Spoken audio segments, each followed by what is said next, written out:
Good evening, everyone. This is the August 5th, 2020 Cottage Grove City Council meeting, which I'm calling to order. Before we go to the Pledge of Allegiance, I did want to read a quick statement just for the public as it relates to our current situation with COVID and that. I'd like to start out by mentioning things are obviously a little different with social distancing protocols in place to help prevent the spread of COVID-19. New since our last meeting, you will have noticed everyone in the council chamber is wearing a face covering in compliance with state mandates. Based on recent state directives, the one person in the room speaking is not required to have his or her face covering on. Because of the reduced capacity of our council chamber, due to the state's distancing requirements and recognizing that some residents will be more comfortable attending the meeting virtually, we are providing for public input via Zoom. You can go to our webpage at cottagegrovemn.gov, click on the Public Meetings Quick Links box, and then the link to the August 5th, 2020 meeting for the various options if you would like to speak during open forum or for a regular agenda item. Again, the city has been working hard to make adjustments based on the state's COVID-related guidelines. We want to be transparent, accessible, and inclusive, and we hope these measures will help accommodate everyone who wishes to participate in our open and public meetings. So with that being said, I will move to number 2 on our agenda, and that is the Pledge of Allegiance. So if you'd please rise. I pledge allegiance to the flag of the United States of America and to the republic for which it stands, one nation, under God, indivisible, with liberty and justice for all. Will the clerk please do the roll? Councilmember Mills. Here. Councilmember Dennis. Here. Councilmember Thebe. Here. Councilmember Olson. Here. Mayor Bailey. Here. Next on our agenda this evening is open forum. This is the opportunity for anybody that would like to speak on something that's not on tonight's agenda is welcome to do so. And we have both the option, as I mentioned, for anybody that wants to do it on via Zoom, which they'll let me know, and also in the audience here. So I'll first start, if you will, with the audience, because we do have 2 people that did sign up, and then I'll look to see if we had somebody online that wants to also mention it to us. So we'll start with Mr. Tom Nelson, who lives at 1033 Portland Avenue, and I think that's St. Paul Park, and it's regarding the Buildings Division. And yes, if you just want to go up there and speak. Thank you. All right, so I got a lot of information. It's a mountain of information. I'll try to condense it down to a few minutes. But I was here last January before you all. I spoke to you about the building division and the permit on my property and all that whole situation. I hope you're up to speed on it. In February, I received a letter from your lawyer. It's filled full of lies. I wrote a letter back to the city council and the mayor pointing out some things, and I never got a response from that. So I just wanted to clear up some facts. There's 4 sentences I want to go over from that letter from Corin or Corrine or Land. Corey. Yeah. So the first sentence is, after several inspections to address Mr. Nelson's concerns, the building division initiated numerous discussions between Mr. Nelson and the contractor regarding construction-related deficiencies and necessary correction actions. The first part of it is these several inspections, they just never happened. They were over the phone and through email, and over the phone, the inspector said he was going to issue a stop work order. I'd like to see that stop work order. I've requested it.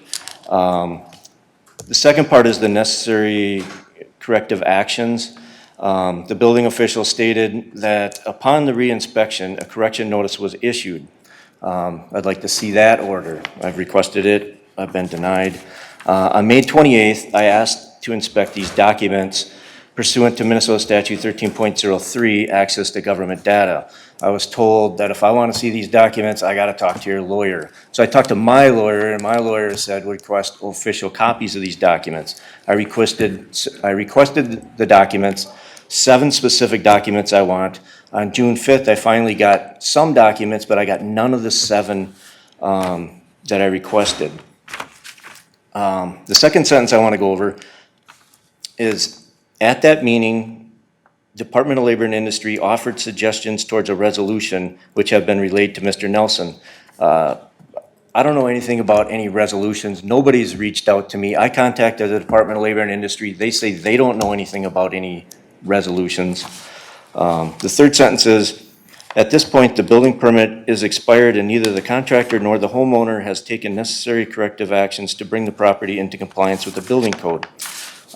There's many things wrong with that statement. For the first 17, 18 months, the city of Cottage Grove was saying that the property is compliant. And I've been fighting with everyone and writing to everyone, the inspector, the building official, the city council, the mayor, and the equivalent over at St. Paul Park. And all I got back was, everything is compliant, nothing needs to be fixed.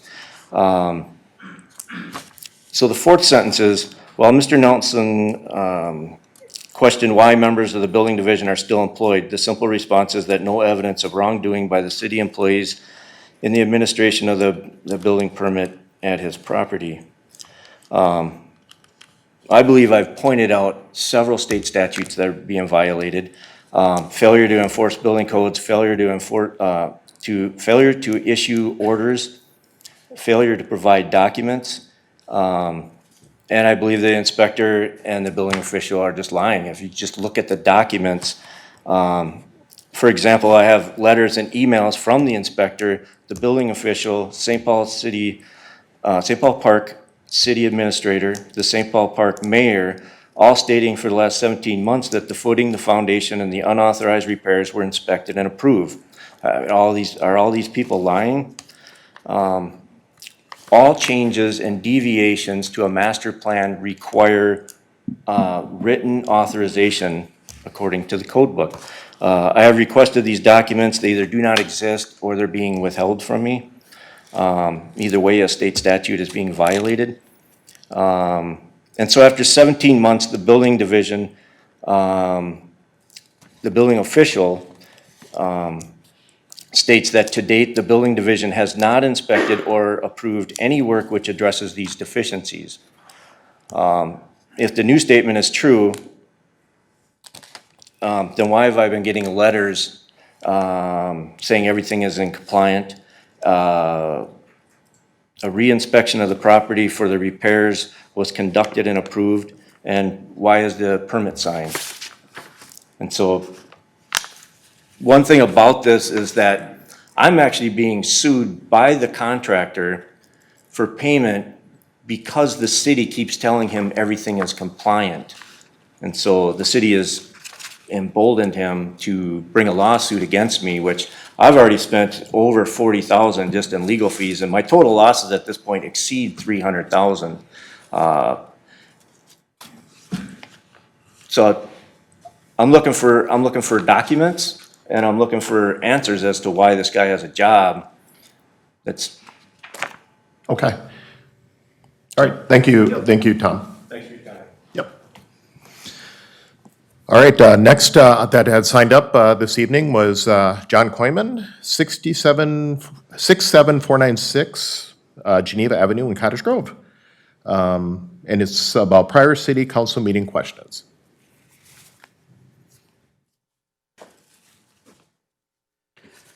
So Mayor and City Council members, thanks for allowing me to speak with you tonight. I had some questions about the March 4th, 2020 City Council meeting. The original discussion was related to the High Point Townhouse development approval. The topic of the open field area next to the new Oatman School was also discussed. I apologize for not bringing my concerns to you earlier. Here's a portion from the meeting minutes that concerns me. It says, Mayor Bailey stated, "We haven't really discussed what's going to come across 66th Street, which is city-owned property. It's been given to us from the school district. It's currently being shown as fields. We did not plan for there to be a park at that location." Mayor Bailey also spoke of the tree mitigation taking place, but noted they're doing a lot of landscaping with this proposal. So I had a couple questions on this section of the meeting minutes. For the statement, "It's been given to us from the school district." So this property is approximately 17 acres of land. The school district purchased the land for $90,000 an acre, so that totals up to about $1.5 million. When I previously contacted Mr. Vogel from District 833, he estimated the grading was in the $65,000 range for the 17-acre ball field. So add in landscaping and whatever else, and we're probably in the $2.2 million range. So can you elaborate on how District 833 gifted and the city of Cottage Grove accepted a $2.2 million piece of property? And is this commonplace? I watched that same March 4th city council meeting, and Mayor Bailey, you made some comments, and I apologize if these are out of context. It basically follows the meeting minutes I read earlier. If I missed the mark here, please let me know. And here's what I heard. We haven't discussed 100% what is coming across 66th Street, which is city-owned property. Whether it becomes a park or something else, we don't really know that yet. We will determine that.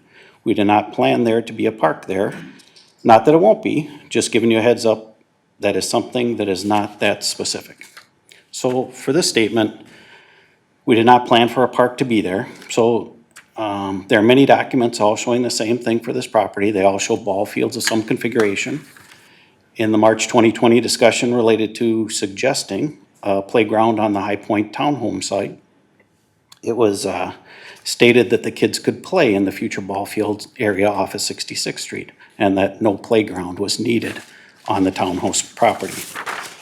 So with the conversations and documents showing ball fields, are we saying that the ball field area was not planned? So if not a park or recreational area, what other ideas are you kicking around for that piece of property? And my last question, someone, and I'm not sure if it's the city or the school district, made a recent effort to plant trees on the new Oatman Park property. I think there are about a dozen new plantings closest to my property line, which those occurred in early June. So my question is, are the replacement plantings done for that 66th Street property? And the reason I ask is the dead shrubs are still there, the dead pines are still there, the dead arborvitaes are still there. There are several dead hardwoods as well. Just trying to see what, if anything, will happen in regards to replacement trees and shrubs. And thanks again for listening to my concerns tonight. I did take a little picture. It's about a 50-foot section, and there's 6 dead pines just in that little park, so. All right. If you do me a favor, Mr. Clement, will you give that picture to our administrator as you walk by? That way she can see, because obviously it'll be helpful for us to be able to share that with the school district. And on the rest of the questions, we'll give you the written answers. Sounds good. Okay, perfect. All right. I don't believe there was anybody else in the audience, so we do have a gentleman, and I believe his mom, that are online with us right now, and it's Mallory and Jacob Martin. And so I think you're being unmuted, so welcome to the City Council, and you had something you want to share with us under open forum. Yes, I would. My name is Jacob Martin. I live on Ira Avenue, 8645. And my problem is a lot of cars drive fast around here because, like, it's an off town and not very busy one. And my concern is that people might get hit, especially our street, because our street is where a lot of kids are playing out on the street, riding scooters, riding bikes. And one time when we went to visit someone in our family, there were 2 cars coming on the street, and my brother almost got hit by a car. And I would like you to put up a sign that says slow children at play, because in our neighborhood, because there is a lot of playing people around the street.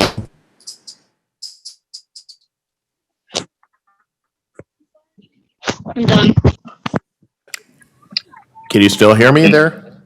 Yes. All right. I didn't know if were you finished speaking at this point?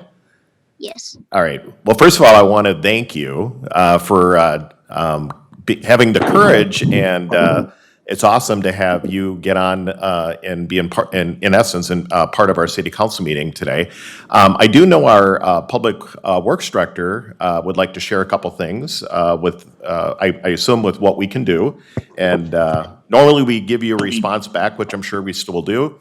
A written response, but since you're on the Zoom call with us, we can go ahead and provide some feedback right now. So, Ryan. All right, thank you, Mayor, members of the council, and I want to say thanks to Jacob as well. It's kind of great to see the civic engagement at such a young age and have that courage to come on here. So with our sign policy, the city, unfortunately, we can't erect a permanent slow children at play sign, but we do have a lot of other recommendations. This question does come up quite often. A few things that folks can do is if they want to have more of a temporary sign that they can stick in the yard, you can get those a lot of places in town. Another one you see is the little, it's kind of like a plastic kid with the flag. It really draws their attention. Those permanent signs, they kind of become background noise to drivers, where that sign that a parent can bring in and out is much more visible and it draws your attention because you don't always see it. So that's certainly, I think, a good option. Also spoke with our public safety director in terms of the speeding concerns, and they're going to work to put their speed trailer out there to let folks know as well that it is a neighborhood. You need to slow down and make them aware of that. So hopefully some of those recommendations can help, but certainly we can follow up more after this. But yeah, I think once again, thanks Jacob for calling in. Yes, Jacob, as the mayor of Cottage Grove, and I think I can speak for the rest of the council, we do appreciate hearing from you. I will let you know, and maybe more so now than ever, I've had a conversation with our Director of Public Safety, Pete Kerner. With more and more people being home during the days, we're getting a lot more calls actually from neighborhoods and people living still at home during the day when maybe they weren't, with concerns with speed. And so I know our officers are doing what they can to try to enforce those, but in certain areas we may not know about it until people like yourself actually bring it to our attention. So that's what we'll start with, Jacob. So Ryan gave you some ideas for your yard, but I know our police department will do some extra patrols in the area, and we definitely will put that sign out there that talks about slowing down. And by the way, that sign also tells us the speed. So we'll be able to see literally how many cars are going by and what the speed is on those cars and what the averages are. So it'll really help us get a better understanding what's happening in your neighborhood. Okay? All right. Anything else, Jacob? No. All right. Thank you, Jacob, for joining us at our city council meeting, and we'll see what we can do to help you in your neighborhood. All right. Take care. All right.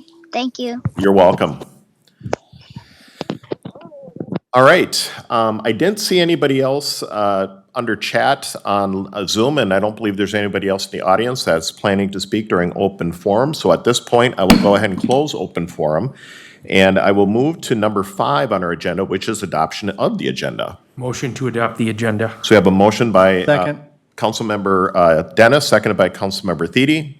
All those in favor signify by saying aye. Aye. Opposed? Motion carries.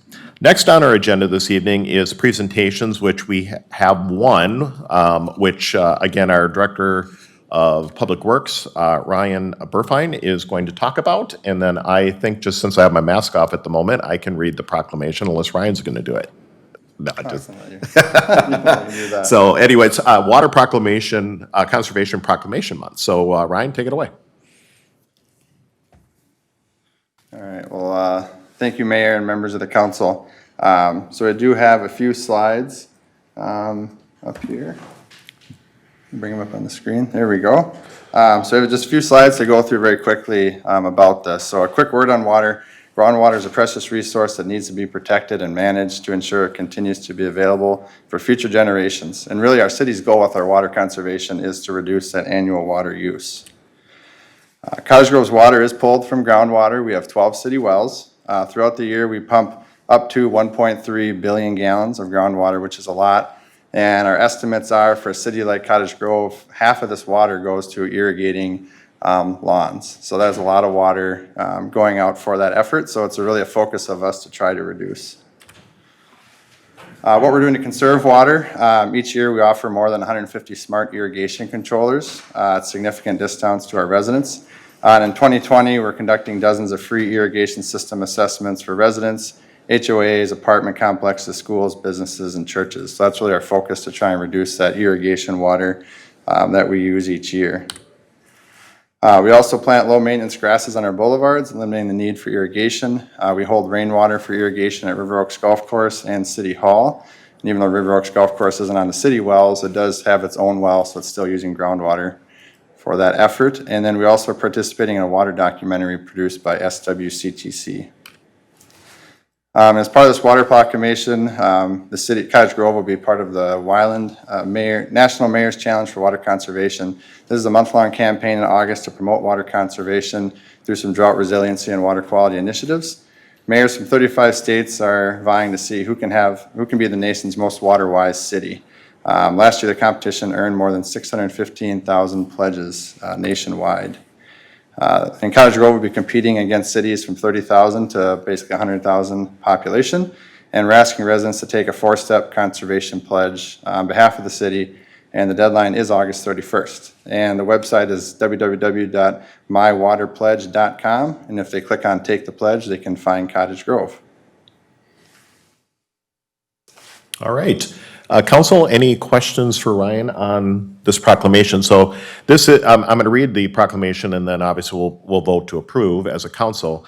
But the idea behind this, again, and our city is doing an amazing job, to be honest with you. We've had some issues in the past, as we all know, that where we've had and literally forced to do water conservation. And I was very impressed, even though it was a tough time for our city, but a lot of our citizens really came up with new and innovative ideas on how to reuse water and to conserve water during that tough time. And we've seen a difference in our water usage since that's happened. So that's a neat thing. So this kind of is right in our wheelhouse when it comes to what our citizens can do. So there isn't anything more, to be honest with you, to the public than just going to the website, www.mywaterpledge.com. Click Find Our City and take the pledge, and just let's register to see how many people in the city of Cottage Grove can, if we can be one of the top cities, if not the top city, for taking the pledge. So what I'll do next is I'm going to read the proclamation. It says, whereas I, Mayor Myron Bailey, have entered the city of Cottage Grove in the Wyland National Mayor's Challenge for Water Conservation, and whereas groundwater is a precious resource that needs to be protected and managed to ensure it continues to be available for future generations.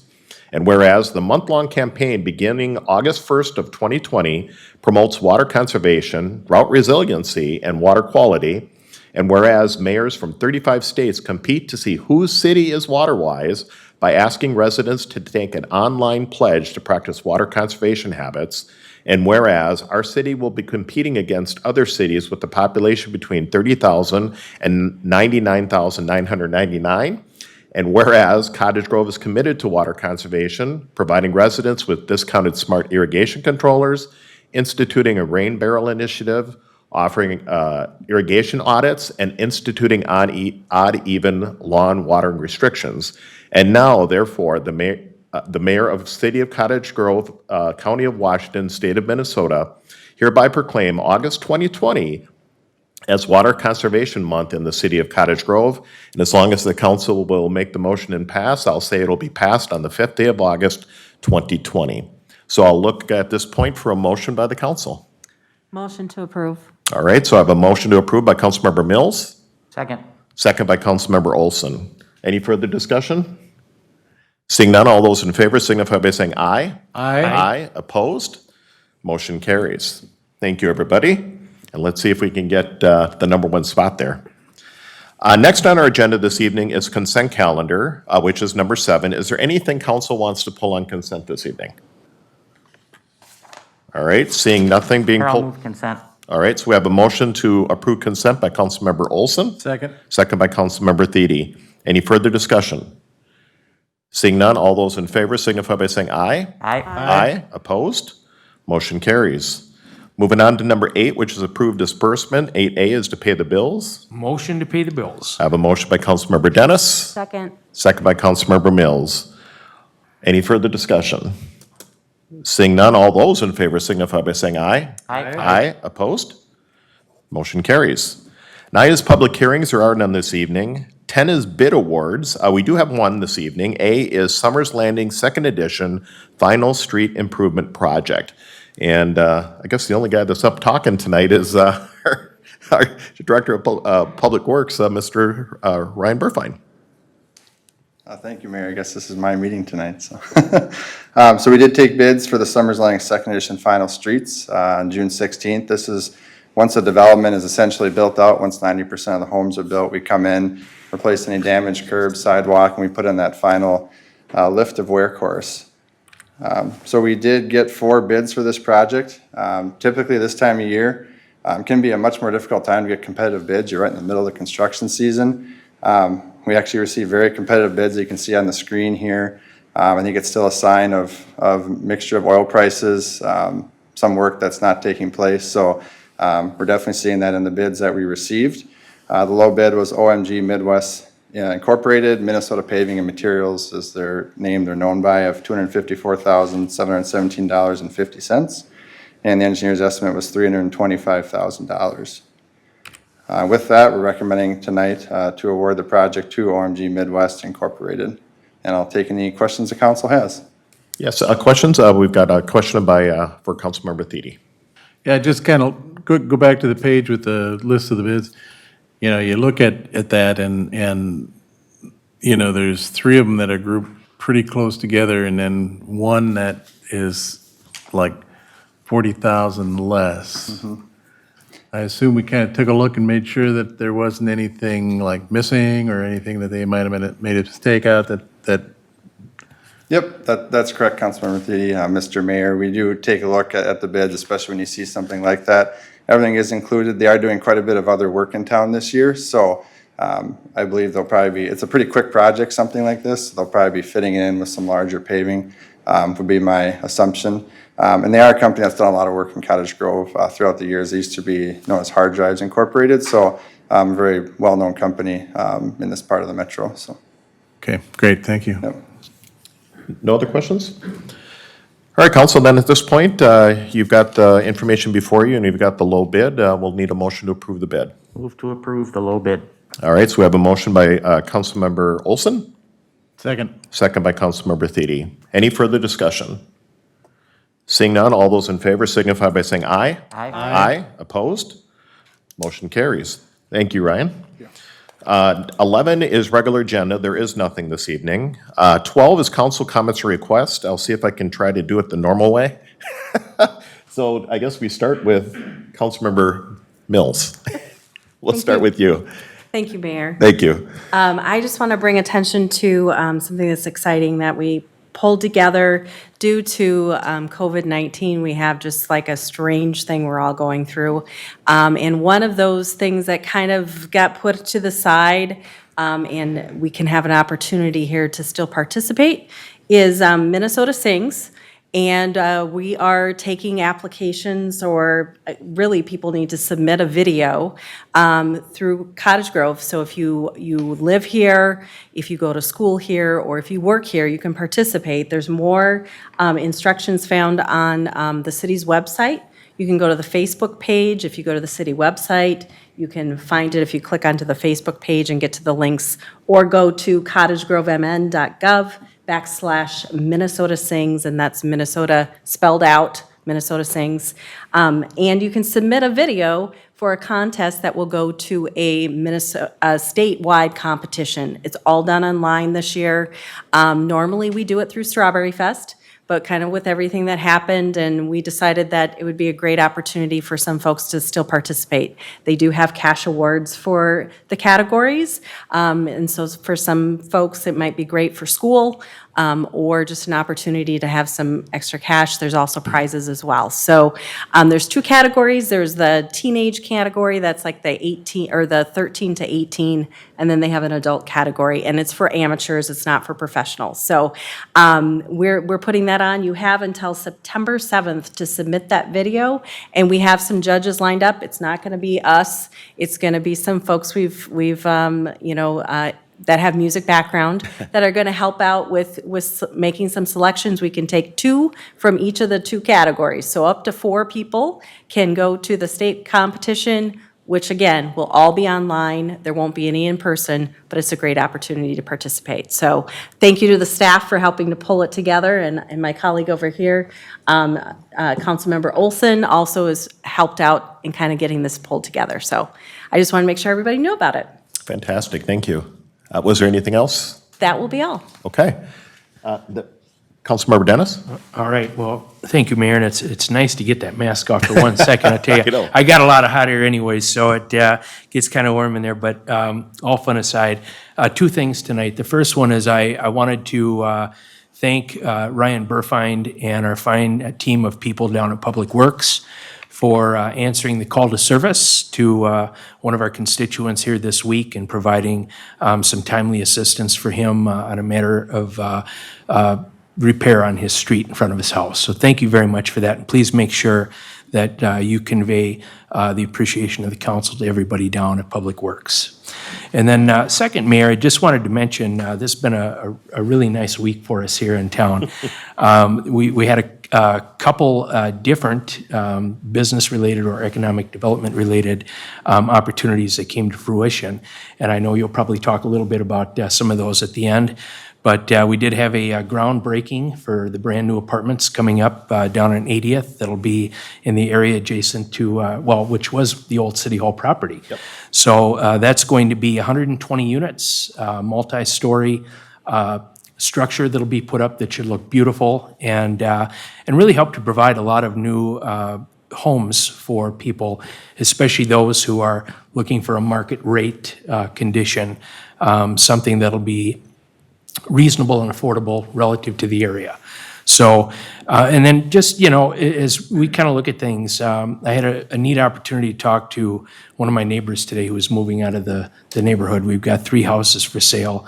The houses are selling instantly, 3-4 days, and for prices higher than what they've been asking. So it speaks to the robust nature of our real estate here in town. Additionally, I know we have 9 brand-new housing permits that were picked up and issued so far for the month of August, so we're matching a real good pace on that. And so I just thought, I might have a very quick dialogue on some of the good feelings about economic development right now in our city and opportunities and things that, we're working on to keep our business moving forward. Yeah, and so I guess, so since you started the conversation about the Grove 80 apartments, as everybody's keenly aware, the economy, who knows what's going on right now? I mean, there's some very serious concerns out there. There's a lot of financial concerns by people and such. And both our city, our staff is doing an amazing job to manage the budgets. I'll say that right off the bat. And what is interesting, though, is even during the current COVID and the situation that's happening in the United States and frankly the world, we seem not to be slowing down. Our city continues to grow. We get more and more developments that are coming in, and sometimes it can seem and I know we've seen you hear things and you see things, whether it's on social media or people ask you questions or emails or whatever about what businesses are coming in that. And in the last basically 30 or 60 days, we've had, from a retail standpoint, which is pretty crazy if you think about it, we've had Grove Nutrition, who obviously opened their local business, opened. We just had their ribbon cutting about a week or so ago. PetSmart opened up locally within our community here, which I'm not so sure that they're really opening anything right now because of what's going on, but they still continue to move forward with this development. And we're obviously aware of other retailers and people that are still looking at Cottage Grove and looking for some opportunities in our community. And then, the other one, and I heard this, and I was going to mention this on my part, but I'll throw it in right now, and that is I had the distinct pleasure to represent the city at the Renewal by Anderson ribbon cutting yesterday, along with our Economic Development Director, Christine Costello. And the amount of praise, and for the rest of the council to know this, the amount of praise that was heaped on us as a city and our staff literally made me blush. To hear them talk about how great our staff is to work for and that they wish all cities were that way. And this isn't the only one. We heard the exact same thing with the Grove 80 apartments that are coming to Cottage Grove. So there is a common theme, and I believe the reason we're not seeing as much of a downturn in our local economy to that extent, whether it's buildings and things like that, is because we do have now a reputation out in the development field that we're a great city to work with. We solve problems, was a comment that was literally made during their event yesterday. And I had the distinct pleasure to also speak both with the CEO of Anderson Windows and also the CEO of Opus that represents, and both Renewal by Anderson specifically mentioned we are going to continue to grow here in Cottage Grove. This is not just, hey, we're growing for now and then we're going to shut down. They're going to continue to grow here. And Opus said we've been so great to work with that they're out marketing our city, and we're talking Opus. So I just want the public to know that, you know, even though we're in kind of a downswing, if you will, and there's a lot of concerns out in the economy, our community and this council and the EDA and our staff are continuing to market our community to try to bring new business to town, support the ones that are here. We've done that this year too in many different ways. And I guess in my last comment on any of this related to this is, you know, we have to support our local businesses. It's something that if we don't do, we could lose businesses. There are some businesses that have closed in our community like others because they just can't make it through this current phase no matter what's been happening out there. But if we do, I hear the comment, we want more restaurants, we want more of this, we want more of that, and that's all great, but we got to support the ones that we have. And I rest assure you that this council, myself, you know, and the staff will continue to work with different developers and different end users and such to bring more options and such to our community. So I don't know if you had anything else you wanted to add to it, but I know that I was very pleased to hear the awesome comments that were made earlier this week, and it keeps coming in from the different people I hear. It's, and you said it very well. Thank you for that. One of the things that, you know, we do want the community to know is that our commitment here and working on their behalf to bring things here that are viable, regardless of the conditions, we still keep working. And so that's everybody, commissions, staff team, council, EDA, et cetera. So we just want people to know that. The progress may slow a little bit, but we're going to still keep pushing really, really hard. And one of the other things that we like to do that we find benefit and value in is sharing information with the community, helping people to understand how processes and different things work. Because to do that just brings everybody up on a better level. And so one of the things that the mayor and I have been talking about the possibility of doing is a town hall related to economic development, and doing that here at a point coming up fairly soon. Mm-hmm. And we'll figure out what the dynamics of that can be, if it's something we do on Zoom, or if we do it you know, here at City Hall, or if we do it out at a park or something like that.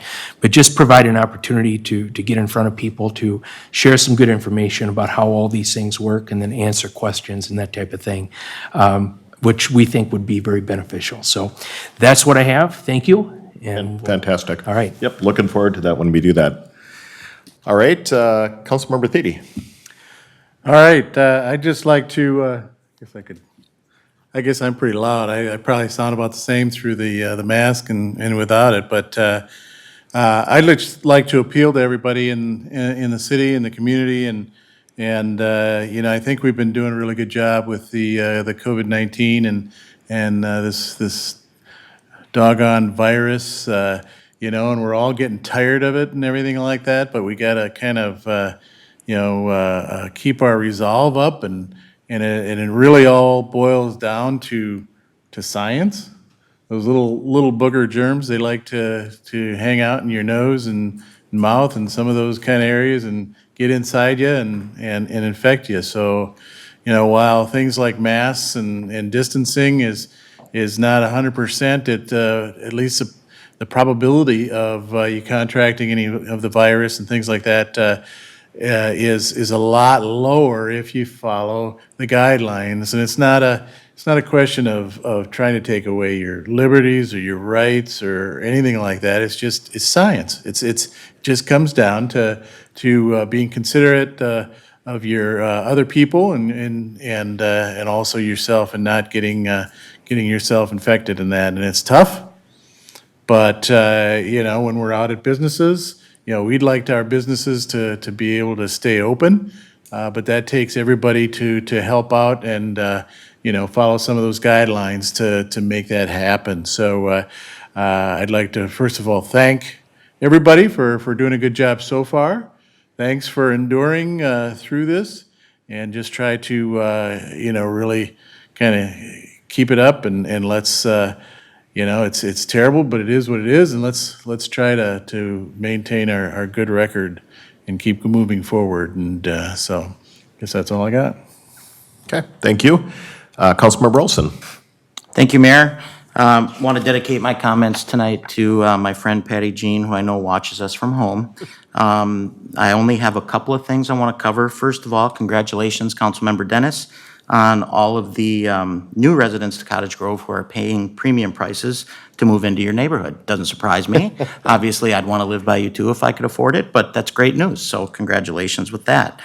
I want to let everybody out in TV land know that August 11th is the primary election in the state of Minnesota, and it's very important that people check their voter registration to ensure that they are registered to vote before that primary election. Again, the date is August 11th. You can check your voter registration a number of ways, but one of the easiest ways is just to go to a website, vote.org. Simple as that, vote.org, to check your registration, make sure that you're registered, and then, of course, you can get information from either the city, the county, or the Secretary of State for the state of Minnesota on where exactly you need to go to vote in this primary election. This is not the general election in November, this is the primary, but it's still important to vote, so please do that. And then, oddly enough, August 11th is also the registration deadline if you want to play in this year's Park High School Hall of Fame golf tournament, which will be held at River Oaks at 1 p.m. for a shotgun start on August 16th. You can call River Oaks at 651-438-2121 if you'd like to register a team. We like to play in foursomes. I will be playing in the tournament this year, so bring your hard hats. But, it's a lot of fun. It's a great golf course to play. River Oaks staff goes out of their way to make this a really positive experience. And it is a tremendous fundraiser for a good cause, the Park High School Hall of Fame. This year, one of my former Park High School teachers, Sherry Bean Kaufman, will be inducted into the Park High Hall of Fame along with some others.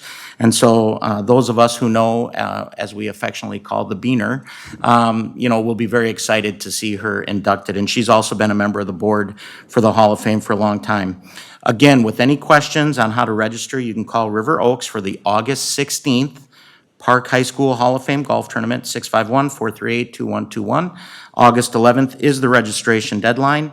And for any businesses or individuals out there who would like to sponsor a hole, which I will also be doing this year, I sponsor a hole every year, you can reach out to Mr. Juba, Greg Juba, at gjuba23@gmail.com. And if you have any questions at all and you want to just reach out to me, you can find me on Facebook. My information's on the city's website. It's public, so you can find it there.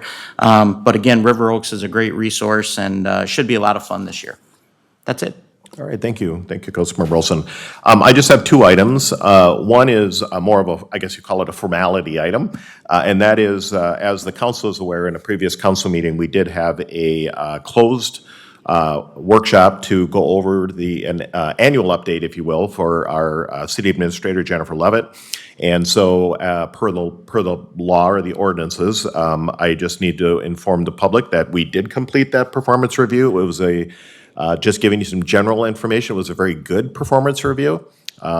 We shared, each council member and myself as mayor shared things that we've really enjoyed and seen that are going very, very well within our city at the leadership of our Administrator Levitt, and then just in general sense as any, looking forward, things that we want to work on as a collective team and giving some clear direction for Jennifer with the staff and such within the city. But I did want to mention to the public, since we do these, and I have to say this again, as when we officially hired Jennifer as the city administrator, that was one of the things she did ask of us as a council, was to give her quarterly kind of reviews or updates versus just 1-a-year formals, so that she can make sure that we're very well connected, which we are, and she's good at that. And I will just, we talked about it a little bit earlier, but Jennifer's name actually came up by name at the Renewal by Anderson event that I was at yesterday, on how great it was to work with you by that business down there, to have, they had this problem, and immediately you and the rest of the staff came in and solved it. So I just wanted to say kudos to you. Thank you for another great review, and I know the council is very happy with what you're doing. The other item I wanted to mention, just as a side note, I believe, and I haven't seen it, but I believe that there is just a short or small article in this, in the St. Paul Pioneer Press, I think today, kind of talking about the Cottage Grove Community Center. So two things I just want to bring up to the public, and I haven't seen the article, but I want to bring up two things. One is, just as a friendly reminder to the public, we originally had talked about doing the referendum question for the community center this coming November, but we have decided, due to the COVID, we talked a little bit about that earlier, and kind of the uncertainty in the economy right now, we are going to postpone that decision and discussion until specific discussion until after probably January, and then we'll kind of reassess it again at that time to see how things are going. But I also want to mention that in this article, it sounds like there was some incorrect information that was that put in the article by the reporter, and it's showing, I think, that the cost, as what I'm hearing, is that the cost of this referendum question is $59 million. That is not the cost. What they did is, we had different options that we're looking at, and they combined the totals of all these options and came up with that one number. And it wasn't anything we did, it was the reporter. And so I do know we were reaching out to them. It may have been fixed already online, but if it's been in print, it's already there. So we just wanted to let the public know that there was a mistake made by the reporter on what the number is. Everything else was fine, but the number is not accurate. That is not the number we're looking at all. So, and that is it on my two comments. So the next item on our agenda this evening is a workshop, which is open to the public. This workshop this evening, as you kind of heard us talk about a little bit earlier, is capital improvement program, which is, we call it the CIP, which kind of takes a look at our capital improvement projects and such, equipment and all that from 2021 through 2025 to give us some guidance to staff. We are going to review the draft. We're also going to discuss equipment replacement and the plans on how we're going to do that continually going forward, which we obviously periodically replace equipment as needed. And then also we're going to be discussing the final budget and give staff final direction before September, when we will make the official recommendations, or staff will make the recommendations to us and to the public to let them know what the plan is for 2021 and actually 2022, but 2021 is the key one. And then 14 is a workshop session that is closed to the public, which we do not have any tonight. So I'm not going to adjourn from in here, but we are going to be moving to the training room, I believe, or the conference room, training room here at City Hall. And so we will be going offline at this point, but we will be having a conversation about CIP. So have a good evening, everybody, and take care.